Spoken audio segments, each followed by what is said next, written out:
Chaque suspect doit retirer les objets métalliques qu'il porte sur lui avant la mise en détention. Après avoir lu le règlement, Lao Jing retira avec habitude le clou serpent, puis prit le détecteur pour poursuivre l'inspection. À peine le balayage arrivé au niveau du ventre que le détecteur réagit de nouveau. Lao Kai n'eut d'autre choix que de soulever ses vêtements. On découvrit effectivement un autre piercing étrange. Lao Kai, faisant preuve de patience, l'aida à le ranger, pensant « Cette fois, il ne devrait plus y en avoir ». Mais il se produisit alors quelque chose de terrifiant. Wen Sen esquissa un sourire malicieux.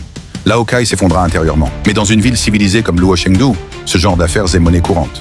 Sous surveillance, par exemple, tôt le matin, un conducteur en état d'ivresse fut pris sur le fait par les policiers. Bien sûr, il n'y a vouloir conduire.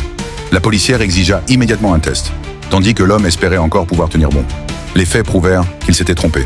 Les habitants de Luo Chengdu, forts de caractère toute leur vie, on le ramena vite au commissariat pour payer l'amende.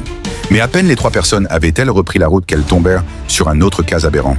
Un individu tenant une batte de baseball plantée au milieu de la grande route. Les policiers lui ordonnèrent de lâcher la batte, mais il répondit qu'il voulait se protéger. La policière comprit aussitôt.